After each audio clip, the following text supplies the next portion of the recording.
Tin Drum Presents. We're back. And we have John, Larry, Luis, Mary, myself, and Mo. And we got some great questions we want, they're fantastic questions we want to ask Mo. Well, so Mo, you've just finished your 4th CD. Right. Dispatches from the Moon. Dispatches from the Moon. Mm-hmm. And so can you explain, and it's one of a cycle of CDs you're doing, right? Yeah, and I'm honored to have you on all of them from the very beginning. Well, thank you. It's an honor to be We've there. been doing this is 10 years now. It started in 1999.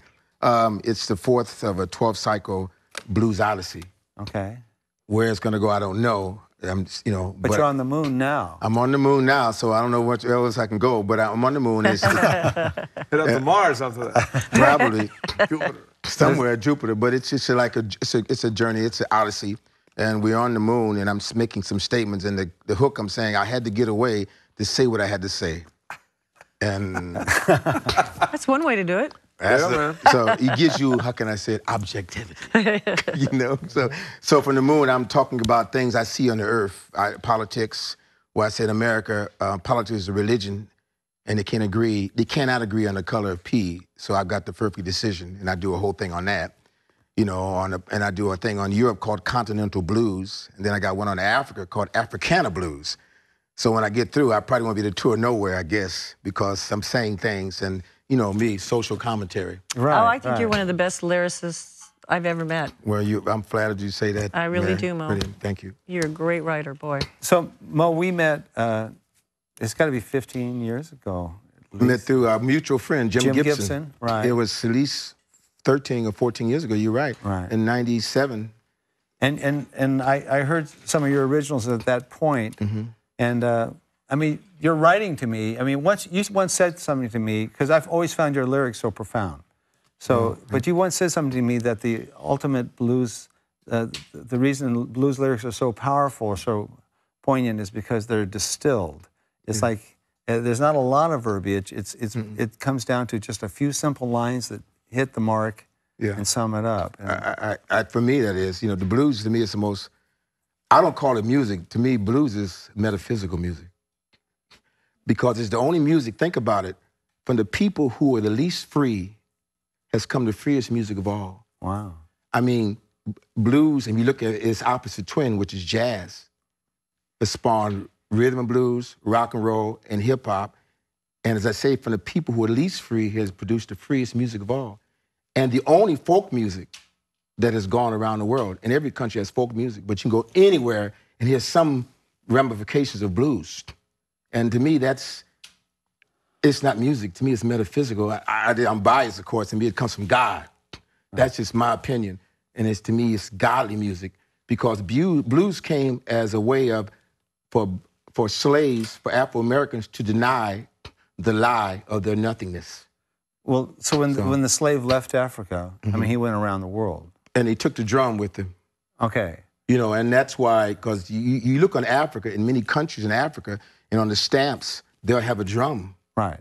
Because the drum is more than the drum for an African. It's their voice. It's right. It's their voice. It's their gateway. It's their to the other world. You know, the Shona tribes in Africa have a 10-foot drum. They don't even play it. It's like 10 foot, and it's like so sacred. It's sacred, and it's a gateway to another world. It's not just something you just play. And so for African Americans, particularly in America, they were de-Africanized when they took away the drum, which means they took out their Africanness. And why did they take that drum away? Because in Mississippi, they had what they called black codes. They didn't want, because the African drum is for communication. They use it for, you know, for talking. Mm-hmm. Right. You know, and then they took the drum away so they could not communicate. And they were put into what they call the codes, black codes, and they didn't. This happened particularly in America, not in South America, not in the Caribbean, but particularly in America. And so the African was, in a symbolic way, was de-Africanized. And in the spiritual way, and in what I call the ontological way, blues has come up through the soil, this profound music, blues and jazz, which was the Africanness. I call it the holy howl. Okay. You know, and that holy howl coming from this big bang, this, like Johnny Hooker says, boom, boom, boom. But I say cognito ergo, boom, boom, boom, boom, shoot you right down and going around the world. So to me, blues is very spiritual. Right. You know, it's the only music. It's not about bad and hard times, blues is life affirming. And if you can hear blues, it makes you feel better who you are and what you are. It's survival. It's survival, you know. And it's universal, too. And it's more than that, it's sanity. Because, see, the first law of life for me is not self-preservation, but that life makes sense. People kill themselves all the time because life doesn't make sense. So blues is about sanity. It makes sense of your life and all people's lives. And it's love, because to me it comes from God. Look at all the people who do it. We go to Europe, as you know, every year, and 99% of the audience are white Europeans who love this music. You know, and to me, that's the power, the DNA in blues is love. And it's to me, anyway, that's just my take of it. Well, No, so when they took away the drum, how did they replace that?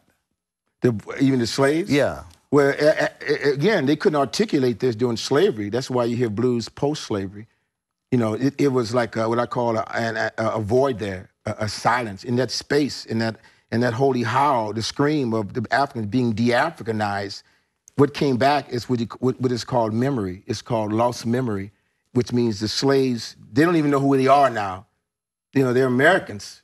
You know, I mean, to me, if you really want to know Americans, you can talk to a Native American, you talk to an African American, you talking about the A to Z. You know, they know what it means to be American. So to me, that it came back through them in the music, through the Mississippi, through Piedmont, through all the sounds.